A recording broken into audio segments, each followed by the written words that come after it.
ఆదికాండము 43వ అధ్యాయము. ఆ దేశమందు కరువు భారముగా ఉండెను గనుక వారు ఐగుప్తు నుండి తెచ్చిన ధాన్యము తినివేసిన తరువాత వారి తండ్రి, మీరు మరలా వెళ్లి మన కొరకు కొంచెము ఆహారము కొనుడని వారితో అనగా, యూదా అతని చూచి, ఆ మనుష్యుడు మీ తమ్ముడు మీతో ఉంటేనే గాని మీరు నా ముఖము చూడకూడదని మాతో గట్టిగా చెప్పెను. కాబట్టి నీవు మా తమ్ముని మాతో కూడా పంపిన ఎడల మేము వెళ్లి నీ కొరకు ఆహారము కొందుము. నీవు వానిని పంపనొల్లని ఎడల మేము వెళ్ళము.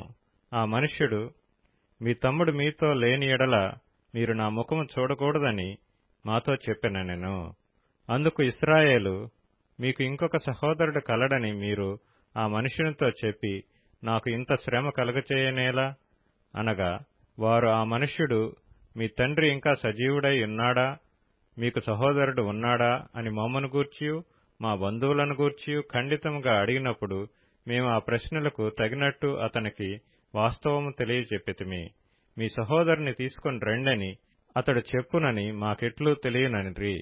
యూదా తన తండ్రి అయిన ఇశ్రాయేలును చూచి, ఆ చిన్నవానిని నాతో కూడా పంపుము, మేము లేచి వెళ్ళుదుము. అప్పుడు మేమే కాదు నీవును మా పిల్లలను చావక బ్రతుకుదుము. నేను అతని గూర్చి పూటబడుదును, నీవు అతని గూర్చి నన్ను అడగవలెను. నేను అతని తిరిగి నీ యొద్దకు తీసుకొని వచ్చి నీ ఎదుట నిలవబెట్టని ఎడల ఆ నింద నా మీద ఎల్లప్పుడూ ఉండును. మాకు తడవు కాకపోయిన ఎడల ఈ పాటికి రెండవ మారు తిరిగి వచ్చియుందుమని చెప్పగా, వారి తండ్రి అయిన ఇశ్రాయేలు వారితో, అట్లైనా మీరిలాగు చేయుడి. ఈ దేశమందు ప్రసిద్ధములైనవి అనగా కొంచెము మస్తకి, కొంచెము తేనె, సుగంధ ద్రవ్యములు, బోళము, పిస్తాచకాయలు, బాదముకాయలు మీ గోనెలలో వేసుకొని ఆ మనుష్యునికి కానుకగా తీసుకొని పోవుడి. రెట్టింపు రోకలు మీరు తీసుకొనిడి. మీ గోనెల మూతిలో ఉంచబడి తిరిగి వచ్చిన రోకలు కూడా చేతపట్టుకొని పోయి మరలా ఇచ్చివేయుడి. ఒకవేళ అది పొరబాటై ఇండును, మీ తమ్ముని తీసుకొని లేచి ఆ మనుష్యుని యొద్దకు తిరిగి వెళ్ళుడి. ఆ మనుష్యుడు మీ ఇతర సహోదరుని బెన్యామీనును మీకప్పగించున్నట్లు సర్వశక్తుడైన దేవుడు ఆ మనుష్యుని ఎదుట మిమ్మును కరుణించునుగాక. నేను పుత్రహీనుడనై ఉండవలసిన ఎడల పుత్రహీనుడనగుదునని వారితో చెప్పెను. ఆ మనుష్యులు ఆ కానుకను తీసుకొని చేతులలో రెట్టింపు రోకలను తమ వెంట బెన్యామీనును తీసుకుని లేచి ఐగుప్తునకు వెళ్లి యోసేపు ఎదుట నిలిచిరి. యోసేపు వారితోనున్న బెన్యామీనును చూచి తన గృహ నిర్వాహకునితో, ఈ మనుషులను ఇంటికి తీసుకొని పోయి ఒక వేటను కోసి వంట సిద్ధము చేయించుము. మధ్యాహ్నమందు ఈ మనుషులు నాతో భోజనము చేయుదురని చెప్పెను. యోసేపు చెప్పినట్లు అతడు చేసి ఆ మనుషులను యోసేపు ఇంటికి తీసుకొని పోయెను. ఆ మనుషులు యోసేపు ఇంటికి రప్పింపబడినందున వారు భయపడి, మొదట మన గోనెలలో తిరిగి పెట్టబడిన రోకల నిమిత్తము అతడు మన మీదికి అకస్మాత్తుగా వచ్చి మీదపడి మనలను దాసులుగా చెరపట్టి మన గాడిదలను తీసుకొనుటకు లోపలికి తెప్పించననుకొనిరి. వారు యోసేపు గృహ నిర్వాహకుని యొద్దకు వచ్చి ఇంటి ద్వారమున అతనితో మాట్లాడి, అయ్యా, ఒక మనవి, మొదట మేము ఆహారము కొనుటకే వచ్చితిమి. అయితే మేము దిగిన చోటికి వచ్చి మా గోనెలను విప్పినప్పుడు, ఇదిగో మా రోకల తూనికకు సరిగా ఎవరి రోకలు వారి గోనెమూతిలో నుండెను. అవి చేత పట్టుకుని వచ్చితిమి. ఆహారము కొనుటకు మరి రోకలను తీసుకుని వచ్చితిమి. మా రోకలను మా గోనెలలోనెవరు వేసిరో మాకు తెలియదని చెప్పిరి. అందుకతడు, మీకు క్షేమమగునుగాక, భయపడకుడి. మీ పితరుల దేవుడైన మీ దేవుడు మీకు మీ గోనెలలో ధనమిచ్చెను.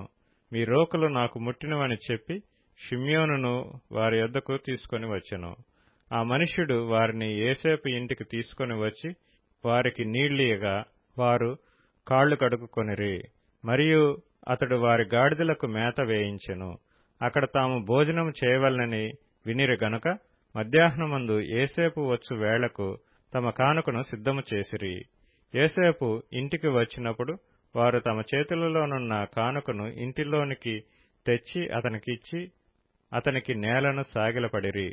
అప్పుడు, మీరు చెప్పిన ముసలివాడైన మీ తండ్రి క్షేమముగా ఉన్నాడా, అతడు ఇంకా బ్రతికియున్నాడా అని వారి క్షేమ సమాచారం అడిగినందుకు వారు, నీ దాసుడైన మా తండ్రి ఇంకా బ్రతికియున్నాడు, క్షేమంగానున్నాడని చెప్పి వంగి సాగిలపడిరి.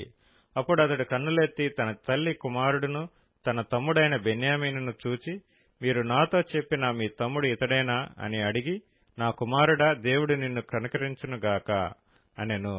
అప్పుడు తన తమ్ముని మీద యోసేపునకు ప్రేమ పొర్లుకొని వచ్చెను గనుక అతడు త్వరపడి ఏడ్చుటకు చోటు వెదకి లోపలి గదిలోనికి వెళ్లి అక్కడ ఏడ్చెను. అప్పుడు అతడు ముఖము కడుక్కొని వెలుపలికి వచ్చి తన్ను తాను అణచుకొని భోజనం వడ్డించుడని చెప్పెను. అతనికిని వారికిని అతనితో భోజనం చేయుచున్న ఐగుప్తీయులకును వేరువేరుగా వడ్డించిరి. ఐగుప్తీయులు హెబ్రీయులతో కలిసి భోజనం చేయరు, అది ఐగుప్తీయులకు హేయము. జ్యేష్ఠుడు మొదలుకొని కనిష్ఠుని వరకు వారు అతని ఎదుట తమ తమ ఈడు చొప్పున కూర్చుండిరి. గనుక ఆ మనుష్యులు ఒకని వైపు ఒకడు చూచి ఆశ్చర్యపడిరి. మరియు అతడు తన ఎదుట నుండి వారికి వంతులెత్తి పంపెను. బెన్యామీను వంతు వారందరి వంతు కంటే 5 అంతలు గొప్పది. వారు విందు ఆరగించి అతనితో కలిసి సంతుష్టిగా త్రాగిరి.